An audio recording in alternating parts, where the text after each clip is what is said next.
गुरुभ्यो नमः। श्रीमते रामानुजाय नमः। श्री श्री श्री त्रिनिचिर श्रीमन्नारायण रामानुजजीय स्वामिने नमः। सर्वमंगलमांगल्ये शिवे सर्वार्थिसाधिके शरण्ये त्र्यंबके देवी नारायणी नमोस्तुते। ప్రియ భగవద్బంధువులందరికీ జై శ్రీమన్నారాయణ. ఈనాడు దేవీ నవరాత్రులలో 5వ నాడు కాబట్టి ఈనాటి అమ్మవారి యొక్క స్వరూపం లలితాదేవి. మనందరికీ తెలుసు, ఎప్పుడైతే శివుడు సతీ వియోగంలో ఉంటాడో అప్పుడు ఎంతో బాధతో మహాపరమేశ్వరుడు ఎంతో బాధతో ఇక తాను ధ్యానంలో మునిగిపోతాడు. ఎన్ని సంవత్సరాలైనా కానీ అసలు ధ్యానం నుండి బయటికే రాకపోవడంతో ఇక సకల దేవతలంతా ఎంతో దిగులు చెందుతూ ఉంటారు.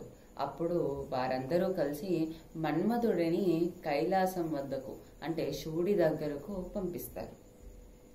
ఇక అక్కడికి వెళ్ళిన మన్మధుడు ఒక చెట్టు చాటు నుండి పుష్పబాణాన్ని శివుడిపైకి ప్రయోగిస్తాడు.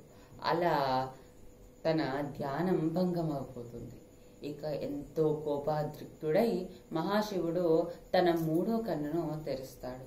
ఇక ఆ కోపాగ్నిలో అలా మన్మధుడు భస్మమైపోతాడు.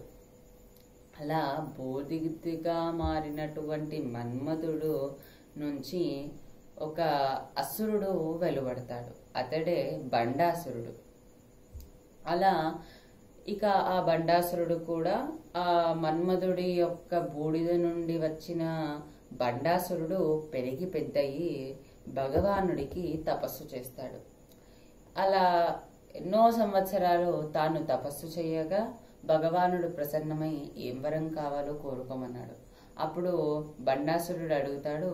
బండాసురుడికి ఏంటి అంటే స్త్రీలు అతన్ని ఏం చేయలేరు, స్త్రీలు బలహీనులు, స్త్రీ అబల అనే ఒక ఉద్దేశంతో అతను ఏం వరం కోరుకుంటాడంటే పురుషుల చేతిలో నా మరణం ఉండకూడదు అని వరం కోరుకుంటాడు. అలా వరగర్వంతో తాను ముల్లోకాలను మునులను పీడిస్తూ ఉంటాడు. ఇక ఈ సన్నివేశాన్ని చూసినటువంటి దేవతలు ఎంతో దిగులు చెందుతారు. అంతేకాకుండా మరి కొన్ని రోజులలోనే స్వర్గం వరకు చేరుతారు ఆ బండాసురుడు.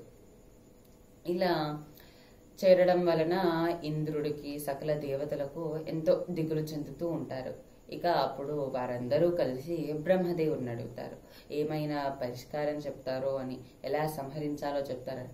కానీ బ్రహ్మదేవుడు నాకు కూడా తెలియదు, మనమందరం కలిసి విష్ణువు దగ్గరికి వెళ్దాము అని విష్ణువు దగ్గరికి వెళ్తారు. అలా విష్ణువు దగ్గరికి వెళ్ళగా ఏమంటాడంటే విష్ణువు, మనందరం కలిసి ఒక మహాయజ్ఞాన్ని నిర్వహిద్దాం. అందులో మన శక్తులతో ఒక స్వరూపాన్ని తయారు చేద్దాం. ఆ స్వరూపం ఒక స్త్రీ అయి ఉండాలి. ఎందుకంటే అతడి వరం ఏంటి అంటే పురుషుడి చేతిలో చావు ఉండకూడదు, అంటే స్త్రీ చేతిలో చావు ఉండాలి.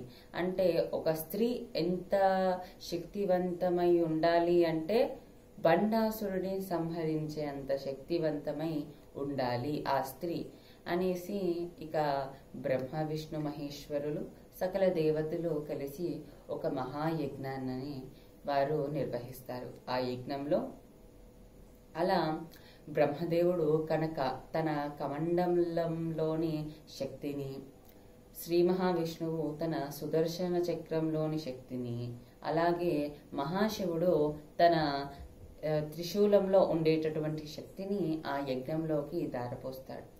ఇక వారి ముగ్గురి శక్తులతో ఒక పెద్ద స్వరూపం వెలువడుతుందన్నమాట. ఆ స్వరూపం ఎలా ఉంటుందట, ఒక సింహాసనంపై ఎర్రటి చీర కట్టుకొని ఒక స్త్రీ కూర్చొని ఉంటుంది. ఒక చేతిలో పాశాన్ని, ఒక చేతిలో అంకుశాన్ని, మరొక చేతిలో విల్లును అంటే చెరుగ్గడని పట్టుకొని, ఇంకో చేతిలో పుష్పబాణాలను ధరించి, వజ్ర కిరీటాన్ని ధరించి, తలపై చంద్రుణ్ణి వరించి ఒక దివ్య దేవత ఆ యజ్ఞం నుండి బయటికి వస్తుందట. ఆవిడే లలితా త్రిపుర సుందరి దేవి. మనం ఈనాడు పూజించుకునేటటువంటి దేవియే ఆ లలితాదేవి. ఈ మాత శ్రీచక్రానికి అధిష్టాన దేవత. ఈ అమ్మవారు విద్యాస్వరూపిణి, సర్వ అష్టైశ్వర్యాలను కూడా ప్రసాదించేటటువంటి దేవి ఈ లలితా త్రిపుర సుందరి మాత. సృష్టి స్థితి సింహరూపిణి ఈ మాత. దారిద్రాన్ని తొలగించి ధనధాన్యాలను, అష్టైశ్వర్యాలను, సంతోషాన్ని అందరి జీవితాలలో నెలకొల్పేటటువంటి మాత లలితామాత. స్వర్గ భూపాతాల లోకాలలో వీటన్నిటిలలో ఉండేటటువంటి చైతన్య స్వరూపమే ఈ లలితా త్రిపుర సుందరి దేవి. ముల్లోకాలను పాలించేటటువంటి దేవి ఈ లలితా త్రిపుర సుందరి దేవి. కాబట్టి మనం కూడా అమ్మవారిని ఈనాడు పూజించుకొని దేవి యొక్క కృపా కటాక్షాలను పొందుదాం. మెయిన్గా ఏంటి అంటే ఈనాడు లలితా సహస్రనామ స్తోత్రాన్ని పఠించి అమ్మవారి యొక్క సకల నామాలను స్మరణ చేసుకొని అమ్మవారి యొక్క రూపాన్ని అలాగే చరిత్రను వివరంగా తెలుసుకొని అమ్మవారి యొక్క కృపా కటాక్షాలను మనమందరం పొందుదాం. జై శ్రీమన్నారాయణ.